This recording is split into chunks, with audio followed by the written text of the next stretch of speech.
Hello everyone, welcome to my channel. Harom Hara movie చూసొచ్చాను. ఈ సినిమా చూడడానికి మెయిన్ రీజన్ వచ్చి సుధీర్ బాబు. ఒక మంచి సినిమా తీయడానికి ఎప్పుడు ట్రై చేస్తున్న ఒక మంచి యాక్టర్. ట్రైలర్ కూడా బానే అనిపించింది, బట్ చూస్తున్నంతసేపు కొంచెం పుష్ప వైబ్స్ వచ్చాయి. బట్ అయినా పర్లేదని చాలా పాజిటివ్ యాటిట్యూడ్ తో కొంచెమైనా కొత్తగా ఉంటుందని చెప్పి సినిమాకి వెళ్ళిపోయాను. సినిమా ప్లాట్ వచ్చి ఒక నార్మల్ కాలేజ్ ల్యాబ్ అసిస్టెంట్ గా వర్క్ చేసే అతను ఒక గన్ మ్యానుఫ్యాక్చరర్ గా ఎలా మారాడు, అతని కథ ఏంటి, అతని జీవితం ఏంటి, ఏమయ్యాడు, అదే సినిమా నాకు ఎట్లా అనిపించిందంటే అంతగా నచ్చలేదు. ఎందుకో డీటెయిల్ గా చెప్తాను. ముందుగా positives. Sudheer Babu screen presence. Cinema మొత్తం అతను కట్అవుట్ ఖచ్చితంగా మ్యాక్స్ టు మ్యాక్స్ న్యాయం చేసింది. అండ్ కెమెరా వర్క్ కూడా కొంచెం కొత్తగా అనిపించింది. కొంచెం కొత్త కలర్ షేడ్స్ వాడారు. కుప్పం స్లాంగ్ ఏదైతే ఉందో సినిమా మొత్తం అదే ఉంటుంది. దాని మీద కొంచెం కేర్ తీసుకున్నారనిపించింది. రాయలసీమలో అయితే ఇంకా బాగా చెప్తారు. ఒక డీసెంట్ ఫస్ట్ హాఫ్ అయితే ఇచ్చారు. కొన్ని హైస్ అయితే ఉంటాయి. కొన్ని ఫైట్స్ కూడా కొరియోగ్రఫీ బాగుంది. ఒక 2 సాంగ్స్ అయితే నాకు నచ్చాయి.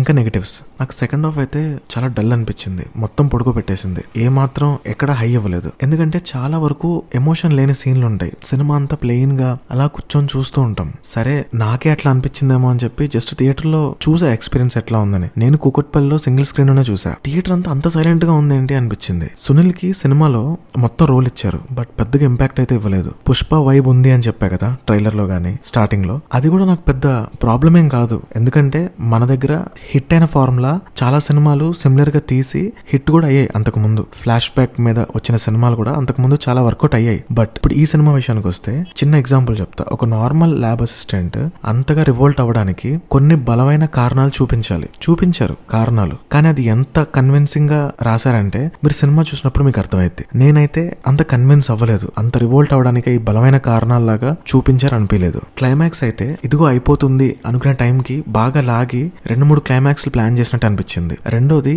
విలన్స్ చాలా డల్ అనిపించారు. నాకు స్ట్రాంగ్ గా అనిపించలేదు. ఎందుకంటే సగంలోనే విలన్ డమ్మీ అయిపోతాడు, హీరో వదిలేస్తాడు. బట్ తర్వాత ఇంకా హీరో ఎవరితో పోరాడాలి అది కూడా పర్లేదు. విలన్ లాస్ట్ లో వచ్చినప్పుడు ఆ హై అయితే ఇవ్వదు కదా మనకి. ఈ సినిమాలో ఒక 2 యూట్యూబర్స్ కూడా ఉంటారు. వాళ్ళకి మంచి ఛాన్స్ అనే చెప్పాలి. ఎవరో మీరు చూసి చెప్పండి. సినిమా చూసి మీకు ఎట్లా అనిపించిందో కమెంట్స్ లో ఒకసారి చెప్పండి. వీడియో నచ్చితే లైక్ చేయండి. Share it with your movie lovers. Subscribe to the channel. మరిన్ని చిత్రం చెప్పిన కబుర్లతో మళ్ళీ కలుద్దాం. ఇక ఉంటా మరి.